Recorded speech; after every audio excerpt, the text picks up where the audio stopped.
Fidèles amis internautes de Mori TV, bonsoir et bienvenue sur votre émission Actu Info. Le statut de la nouvelle équipe du premier gouvernement du second mandat du président Patrice Talon est connu. Au total, 23 ministres dont 5 femmes. 21 sont maintenus, 3 départs et 2 entrées. Maître Alain Orula n'est plus ministre de la Communication. Quant à Saka Lafia, il cède son portefeuille à Alassane Seydou qui quitte la décentralisation et devient ministre de l'Intérieur et de la Sécurité publique. La troisième personne qui s'en va est Maouyon Kakpo. Celui-ci cède son poste à un haut fonctionnaire dont l'identité se révèle être Kwaro Yves Tchabi. Il devient nouveau ministre de l'enseignement secondaire, technique et de la formation professionnelle. Raphaël Akoteyon, quant à lui, devient le patron de la décentralisation. Il faut noter que le ministère de la Communication ne figure plus au sein du gouvernement. Au lendemain de la publication de cette liste, Mori TV a tendu son micro à un professionnel de médias, images et son. Patrice Talon a juste bougé 2 ou 3 pions là, dont 2 entrées et puis 3 sorties. Et parmi les 3 sorties, disons qu'il a un qui était naturellement sorti, c'est le ministre de l'Intérieur, Saka Lafia, qui est allé à la Sénat, enfin ce qu'on appelait anciennement Sénat. Quant aux 2 autres, c'était plus ou moins attendu, n'est-ce pas?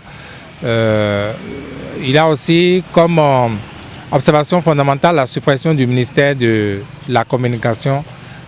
Cette suppression à laquelle on n'a rien compris. Voilà globalement ce que je fais comme lecture globale. Disons, Kakpo Maouyon, durant les 2 ou 3 ans qu'il aura fait à la tête du ministère de l'enseignement secondaire, aura marqué son temps par certaines décisions hasardeuses, on va dire.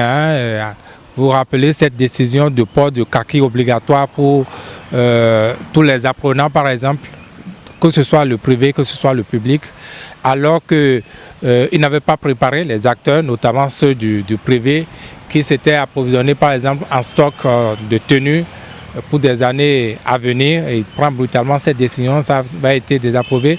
On peut citer d'autres décisions comme ça de ce ministre-là. On peut parler par exemple de la gestion des enseignants, des aspirants et autres. Est-ce que cela se faisait en harmonie avec le chef de l'État? Cette décision se prenait en harmonie avec le chef de l'État? Si c'est non, c'est que la conséquence, c'est ce départ-là. Est-ce qu'il a laissé le peuple dans le suspense ou c'est le peuple qui s'est laissé aller? Vous n'avez pas tort, sans doute, opposants comme mouvanciers, tout le monde était dans l'attente de ce gouvernement pour voir ce qui allait changer. Tout le monde était face à son poste téléviseur pour suivre la télévision nationale. Mais au finish, comme certains l'ont dit, la montagne aura accouché d'une petite souris. Disons, c'est la volonté du chef de l'État. Et moi, je l'interprète par le fait que c'est le fonctionnement de Patrice Talon. Ça a toujours été comme ça, si vous le suivez très bien. Pendant les 5 premières années de son mandat, il a changé de poste à combien de ministres? La réponse c'est très peu. Très peu de ministres auront changé de poste. Donc, ce n'est pas de ses habitudes de bouger comme ça.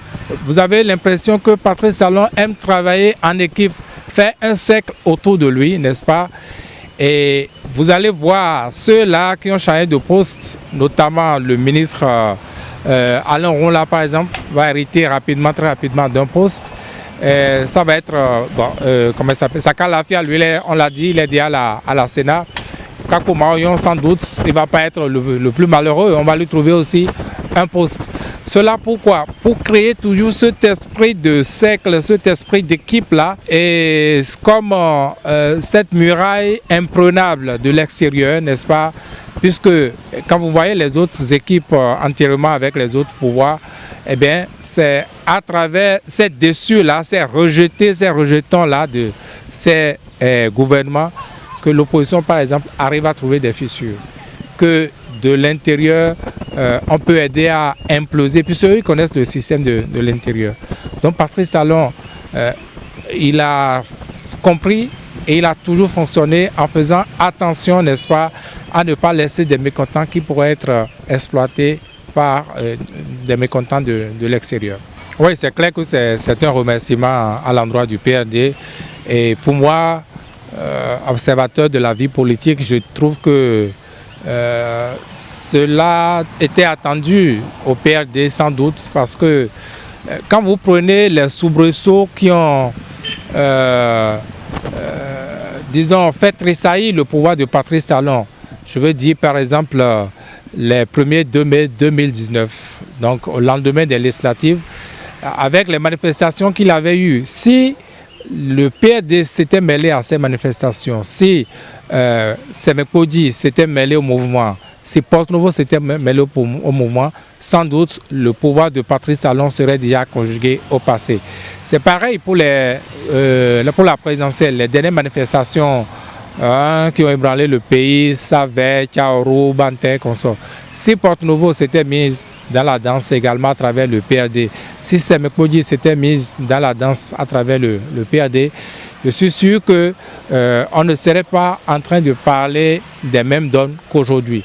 Donc, le PRD, malgré, n'est-ce pas, les coups qui les suivent, n'est-ce pas, des autres partis du pouvoir, disons aux côtés de Patrice Talon, le PRD est quand même resté, on va dire, fidèle jusqu'au bout, juste là. Et pour moi, ce poste était sans doute dû. Et peut-être c'est trop peu pour répondre, n'est-ce pas, aux besoins du PRD. C'est trop peu pour répondre, disons, à ce que les réformes politiques de Patrice Talon ont causé au PRD comme dégâts. Vous n'êtes pas sans savoir que le PRD est aujourd'hui sans maire, le PRD est aujourd'hui sans conseiller, le PRD est aujourd'hui sans député, le PRD est aujourd'hui sans moindre chef d'arrondissement, sans conseillers communaux, municipaux, etc., etc. Mais il n'a pas dit sous quelle tutelle sera par exemple nos collègues de l'ORTB, hein? Sous quelle tutelle sera par exemple l'ONIP, hein, la nation. Et on ne nous situe pas. On va attendre de voir. Je ne sais pas s'ils ont réfléchi avant d'avoir perpétré ça. Parce que, disons, le problème qui pose, n'est-ce pas, qui ne manque pas de pertinence, à savoir est-ce qu'on peut être ministre de la communication et porte-parole, est-ce que cela est logique, cela est normal? Bon, la réponse pour moi était simple, que de supprimer le ministère, il fallait simplement décharger le ministre de la communication de ce rôle de porte-parole et le problème est réglé. Mais dire que le ministère de la communication, ça ne vaut pas vraiment la peine d'avoir un ministère pour les médias, etc., etc., que c'est trop congru, que la RAC joue déjà ce rôle, c'est les explications, ce sont les mots du chef de l'État. Je trouve que ce n'est pas vrai, c'est méconnaître le rôle de la RAC, méconnaître le rôle du ministère de la communication, ce n'est pas le même rôle du tout.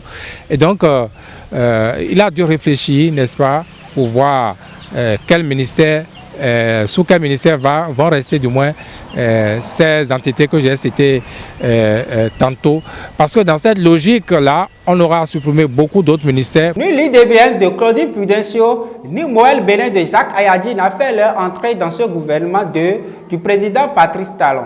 Seul le PRD a pu faire son entrée dans cette nouvelle équipe gouvernementale par Raphaël Akoteyon qui devient désormais le patron de la décentralisation. Chers amis internautes, c'était votre émission Actu Info. Merci et à très bientôt.